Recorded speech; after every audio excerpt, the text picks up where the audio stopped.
안녕하세요. 교회협회 이사장 이춘범입니다. 안녕하세요. 홍하나 권사입니다. 오늘은 막년회를 저희 이제 K 스튜디오 본스타 트레이닝 센터에서 막년회를 가졌어요. 그리고 우리 또 목사님 모시고 또 새로운 계획과 또 올해 한 해를 보내면서 또 다음 해를 맞는데 계획하신 거는 또 뭐가 있으신지 또 여러 가지 알고 싶어서 오늘 초대했습니다. 네. 목사님 말씀 좀 전해주세요. 네네. 아무튼 이 자리 참 불러주신 우리 교회협 이사장님이신 이춘범 장로님, 그리고 또 옆에 계신 홍하나 권사님 정말 감사합니다. 저도 미국 와서 거의 30년 정도 세월이 되어가네요.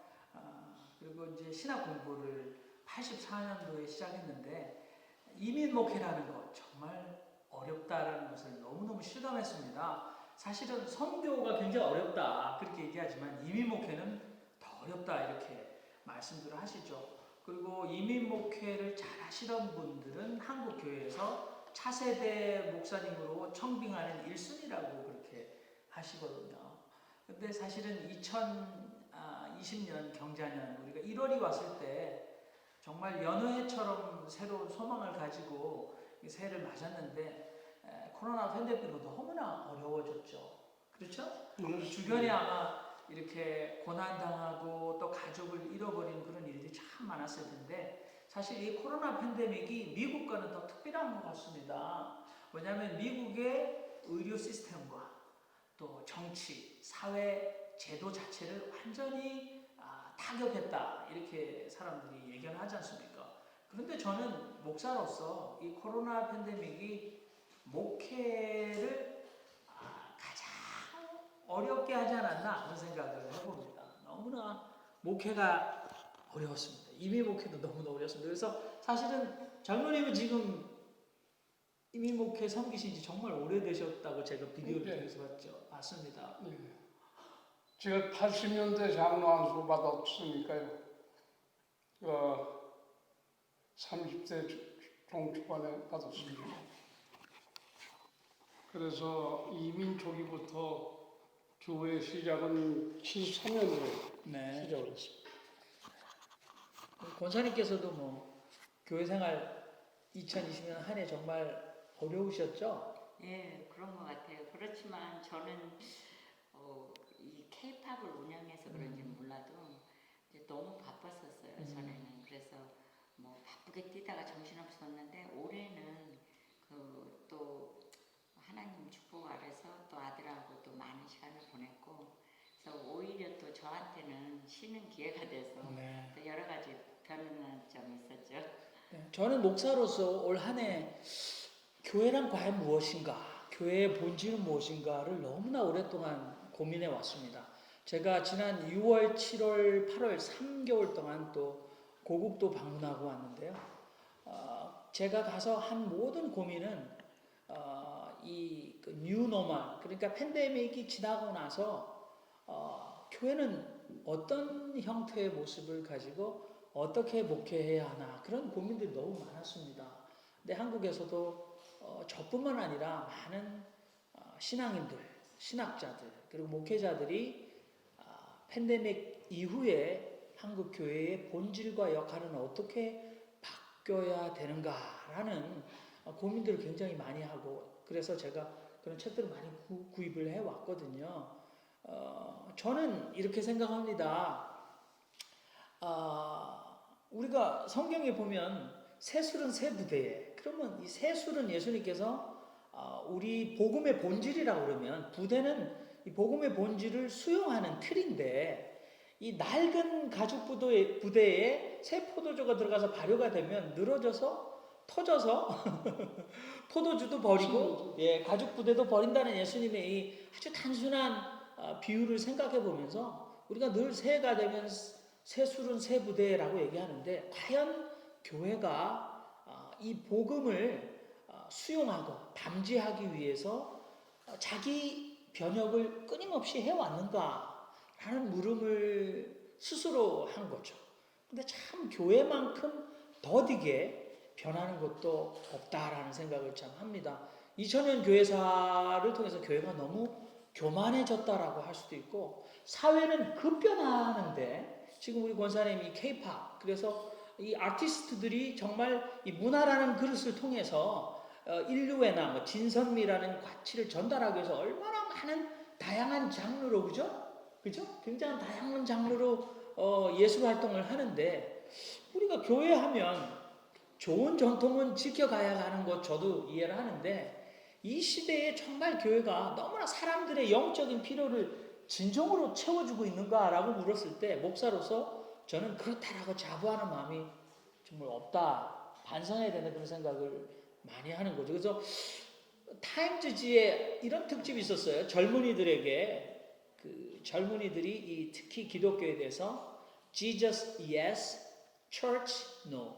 그러니까 젊은이들이 복음과 예수는 받아들이겠지만 자기는 아주 한국말로 하면 정말 이 아웃데이트드, 그러니까 뭐라 그럴까, 꼰대 문화라고 그럴까요? 너무나 이렇게 딱딱한 제도화되고 종교화된 제도권 교회의 이 딱딱함, 그것 때문에 젊은이들이 교회 가기 싫다라는 거죠. 장로님 자제분들은 아마 장로님으로 또 안수를 받고 2세 교회의 아주 리더로서 열심히 신앙생활을 하시면서 2세들을 이렇게 격려하고 지금 이제는 중진이 되셨다는 들었는데, 그 고민이 많으셨을 것 같아요, 장로님. 아니요, 저는 그렇지 않았습니다. 저는 우리 아이들이 자랄 때에도 뭐 전통적으로 우리 부모가 아이들한테 이래라 저래라 간섭하거나 그런 적은 없어요. 자기들이 잘 자랐어요. 네. 자기네들이 있어요. 물론 제가 가지고 있는 부모지만은 그 믿음의 스타일과 자라는 세대와 달라요. 그래서 우리가 어른으로서 다른 점을 이해를 해줘야 돼요. 우리가 가지고 있던 전통 같은 거 자꾸만 주입시키려고는 안 돼요. 네. 저는 그래서 나는 그 자부심을 느끼는 것 중에 하나가 우리 아이들 셋이 신앙적으로 교회를 데려가지만 믿는 건 자기가 마음대로 하는. 권사님은 뭐 이번에 제가 뭐 사회 보는 거 아닌데 차 한잔 더 드시면서 팬데믹을 통해서 아드님이랑 그렇게 아주 뜻깊은 소통을 많이 하셨다고 그러는데, 신앙생활 하는데 어려운.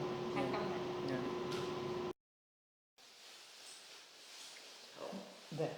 저는 이제 진짜 호비 전에는 이제 아들하고 뭐 살면서 또 이렇게 케이팝을 운영하다 보니까 너무 바쁘잖아요.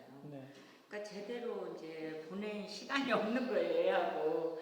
그리고 저 혼자서 그냥 이리 뛰고 저리 뛰고 막 그랬는데, 코비가 와서 진짜 다시 한번 제 자신도 돌아보고 그랬지만, 오히려 이제 저 같은 경우에는 아들하고 많은 시간을 갖고 대화 나누고 또 하나님에 대해서 더 진짜 바쁘다는 핑계로 성경책도 제대로 못 봤는데, 요즘엔 성경 뭐 66권 그거를 제가 지금 창세기부터 시작해서 거의 많이 구약은 끝냈고요. 신약도 또 보게 되고, 그래서 저는 또 이거를 반대로 힘들었지만은 좀 좋게 또 생각하고 포지티브하게 또 생각하게 됐어요. 네, 권사님 말씀 들으니까 한국에 지금 한 기독교 전문 저널에 이런 기고가 있었어요. 그러니까 SNS 시대에 박 목사님에게 편지를 씁니다. 그래서 가상으로 편지를 썼는데, 목사님 1월에 뵙고 한 번도 대면 예배에서 목사님 만나 뵙지 못했으니까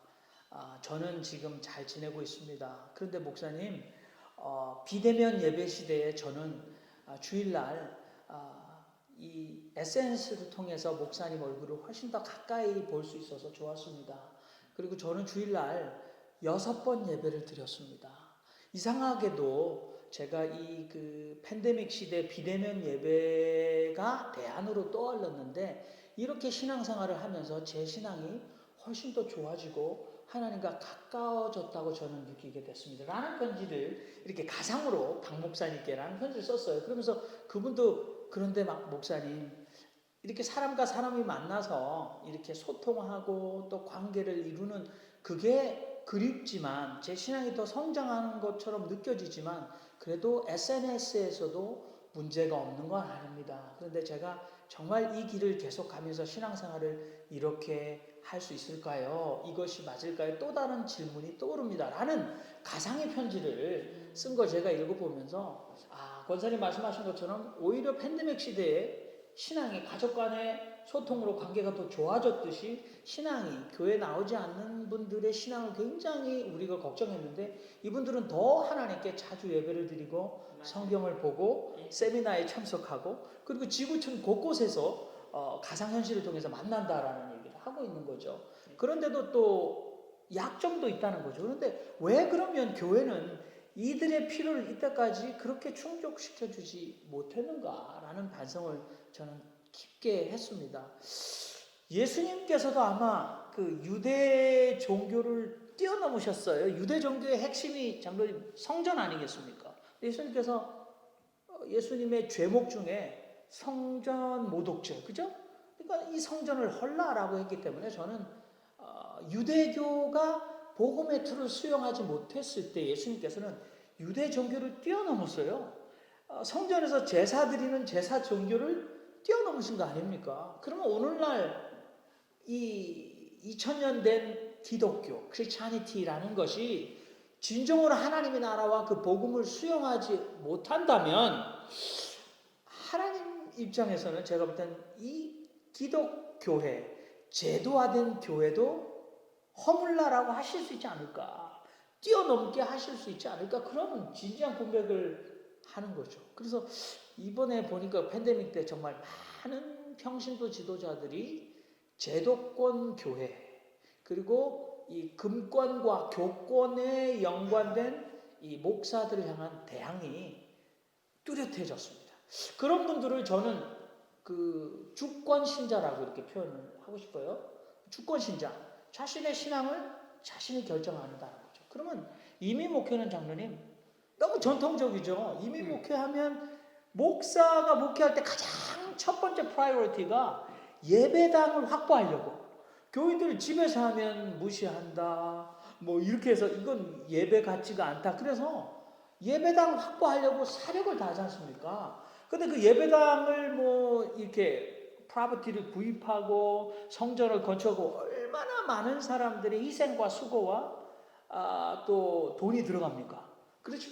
그런데 그렇게 하고 나면 다 탈진하고 지쳐가지고 목회를 제대로 못한다. 그런데 이제 미국 교회를 보면 노인 세대만 남아서 텅텅 빈단 말이죠. 근데 다른 어떤 그 모범적인 교회를 보니까 다민족 목회를 한 교회가 하더라고요. 그래서 스페니시 예배도 드리고 한국의 예배도 드리고 영어 예배도 드리고. 그러면 2세 중에서는 영어 예배가 편하면 영어를 가면 될 거 아닙니까? 그렇죠?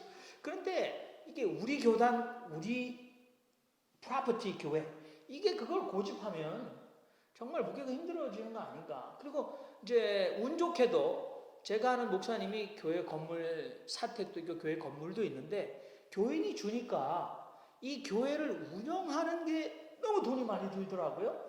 보니까 전기세, 수도세, 그리고 여름에는 잔디 깎고 겨울에 눈이 오면 눈을 치고 뭐 이런 것들에서 또 사례까지 하니까 한 달에 10,000불, 8,000불이 기본으로 들어가는데 성도들이 한 40명이면 너무나 힘든 거죠. 그러니까 메인테넌스, 그러니까 교회 건물 유지하는 것 자체가 너무 힘들다.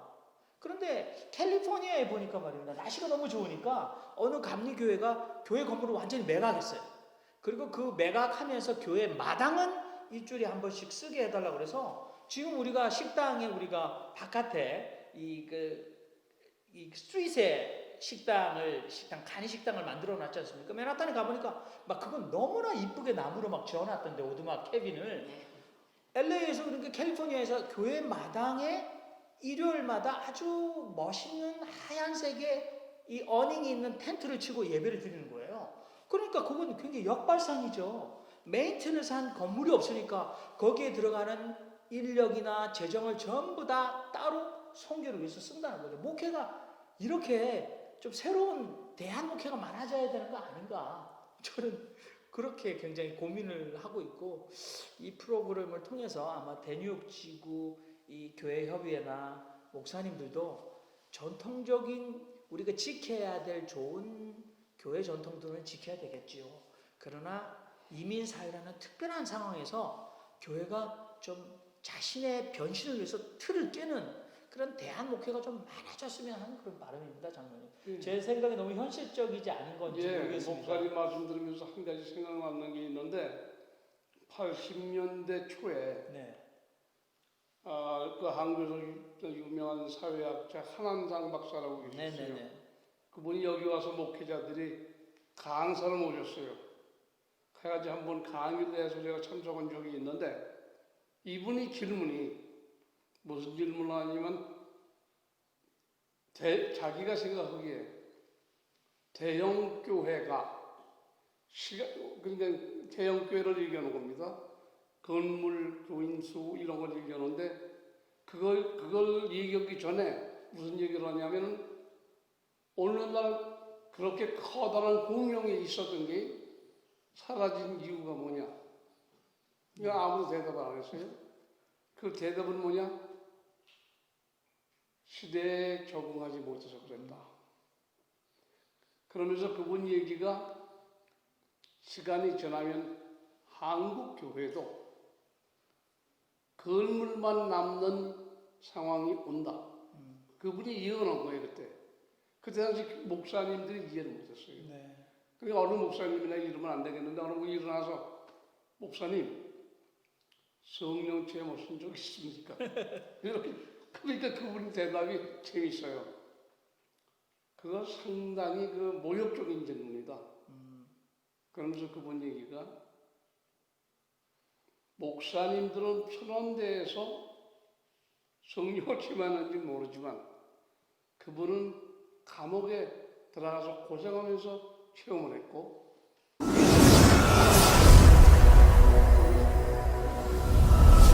말씀을 전하실 때 교회에 빌딩이 있었냐 네. 그 얘기를 했습니다. 저는 그 맨하탄에 보면 디스코텍이 되어버린 교회 건물, 속초 건물로 너무 그 멋있게 됐는데, 그리고 제가 암스테르담에 가봤더니 엄청난 교회 건물인데 백화점으로 바뀌어 있더라고요. 우리 이 한국 김영석 교수님 100세를 사시고 나시는데 그분이 70년도에 유럽 여행을 가셔서 어느 굉장히 유명한 대성당 같은 교회당에 들어가서 예배를 드리는데 예배를 드리는 사람이 주일날 20명도 안 됐다고 그러는데 이 담임 목사와 목사 두 분, 부목사님이 예배 1시간 내내 문을 바라보면서 누가 또 오나라고 봤다는 거죠. 그리고 거기 20여 명의 이 예배 참석자가 대부분 관광객이었다. 그래서 그분은 70년대에 벌써 예배당 문화는 이미 사라질 것이라고 미리 보셨다는 거죠. 근데 지금도 이렇게 교협에서 이 대형 교회, 건물 있는 교회, 이거 한국의 이 정말 그 독재자 이 카리스마를 가진 리더가 이끌었던 아주 인권이고 뭐고 아주 그냥 사람들을 이렇게 정말 쥐 잡듯이 닭 잡듯이 해서 이끌어갔던 그런 그 개발 경제, 그런 동일한 원리로 한국에서 대형 교회가 나왔다 할지라도 이제는 각자의 영적인 필요가 달라졌고 그런 카리스마가 있는 대형 교회 목사를 쫓아가는 시대는 지나갔는데 이민사회에서도 아직도 교회협의회가 대형교회 목사만을 쫓아가고 대형교회 목사가 할 수 있는 일만 찬양한다면 수많은 지금 한국교회 80%가 미자립교회고 재정난을 겪고 있어요. 80%가 한국교회. 그리고 지금 한국교회 저도 가입되어 있습니다만 일하는 목회자, 그래서 일목이라고 하는데 일하는 목회자 연합회가 구성이 됐습니다. 이제는 목사도 투잡, 쓰리잡. 그래서 자기는 가만히 있으면서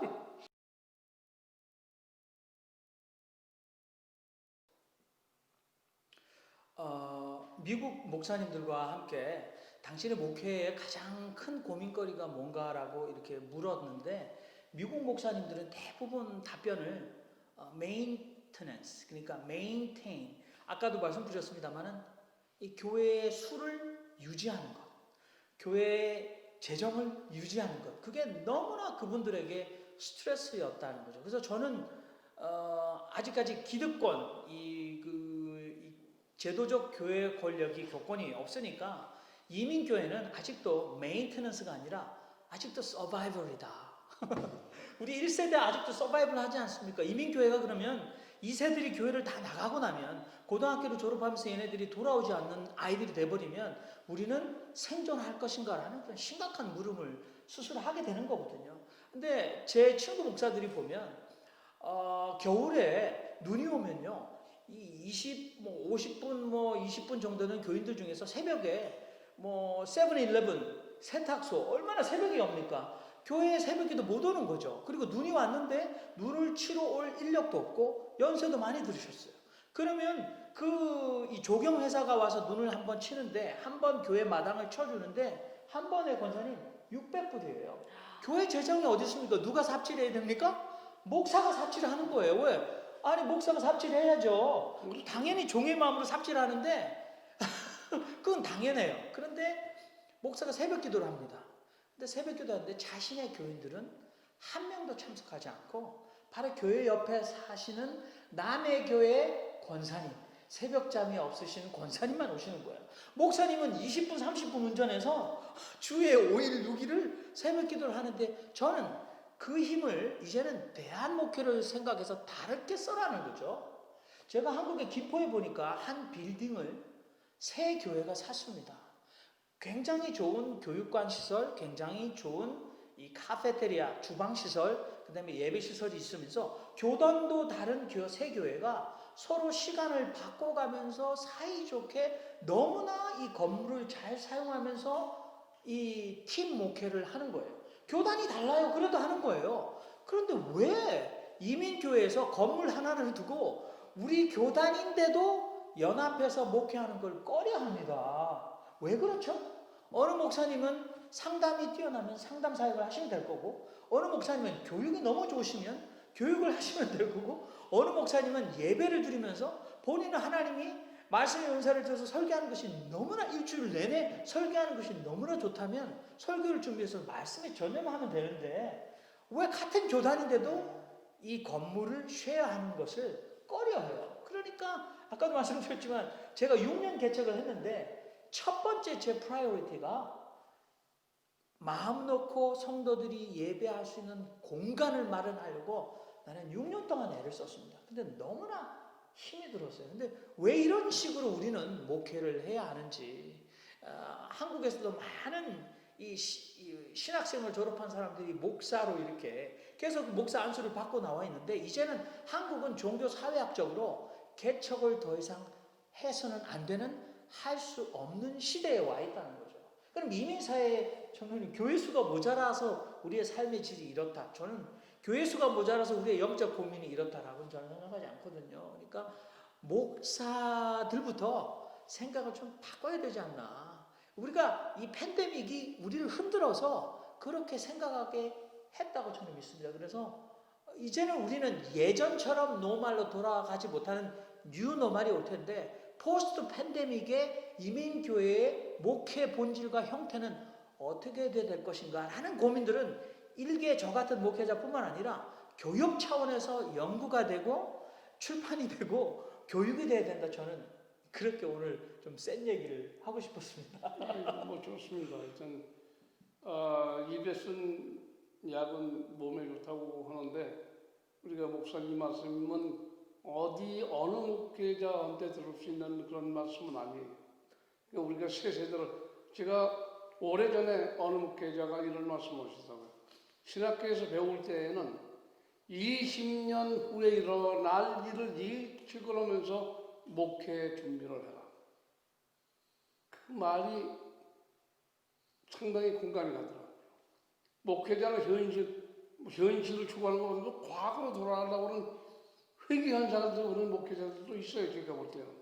그러면 교회 미래가 없는 거지. 그런데 제 질문이 있어요. 네네. 한국에서 총신을 나오셨다고 그러는데 네. 상당히 보수적인 신학이거든요. 네. 근데 말씀 들어보면 이건 총신 보수 신학에서 볼 때 완전 이단화라고 보실 것 같은데 어떻게 생각하세요 그건? 사람이 국적은 바꿔도 교적 출신 교단은 못 가본다. 그래서 제 머리에 주홍글씨처럼 합동 이렇게 써 있는데 저는 그렇게 생각했습니다. 이렇게 누르는 힘이 강하면 스프링처럼 튀는 힘도 강하다. 그래서 사람들이 총신에서 무슨 선한 것이 나올 수 있겠느냐. 아니 총신 출신 목사님도 굉장히 화가 많이 나실 것 같은데 저는 총신 대학부만 나왔습니다만 그러나 뭐 총신이든 장신이든 한신이든 네, 다 같은 정말 한국 기독교 신앙을 가진 분들이기 때문에 한국 민족들이 우수하지 않습니까? 그래서 저는 다 같이 머리를 맞대고 고민을 하다 보면 우리 홍 권사님 하시는 이 K-팝에서 한국의 문화 한류가 세계 문화 시장을 지금 독점하고 지배한다. 그래서 문화는 항상 높은 곳에서 낮은 곳으로 영향을 주는 거 아닙니까? 그래서 교회 문화도 예배당 문화를 떠나서 신학과 신앙도 저는 한국인들이 어려운 시대에 머리를 맞대고 그래서 남북 통일 같은 이런 시대적 과제를 통일 신학과 통일 신앙으로 북한의 동포들을 생각하면서 고민하다 보면 전 세계 기독교 신앙을 가진 사람들이 부러워하는 좋은 대안들이 나오지 않을까 그런 고민을 저도 자부하면서 해봅니다. 하여튼 뭐 좋은 말씀 감사합니다. 우리가 앞으로 이 세대를 위해서 조국을 생각하면서 우리가 어떻게 하면 사실 예수님이 가르친 근본적인 것은 뭐 평화 아니에요, 평화. 하나님 나라가 어디 있습니까? 하늘에 있어요? 목사님 어떻게 생각하세요? 하나님의 나라가 임하옵시고 그러니까 땅에 임하셔야죠. 그러니까 하나님은 이 땅에 있는 거예요, 이 땅에. 그럼 이 땅에 있으려면 어떻게 있어야 됩니까? 평화롭게, 네. 이웃과 함께 네. 더불어 평화롭게 사는 세상을 만드는 것이. 네. 그런데 전쟁을 하자고 그러니까 문제가 되죠.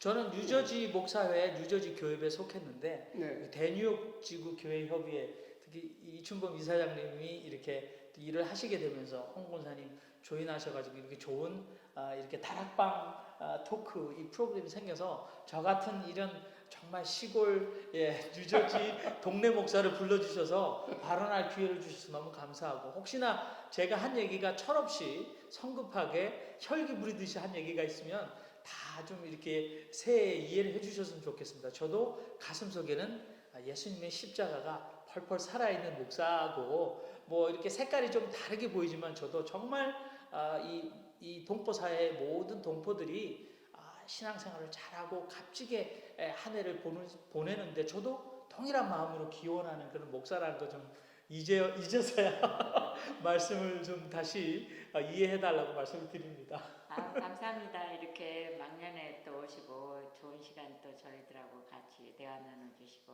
하여튼 많은 거 배우고요.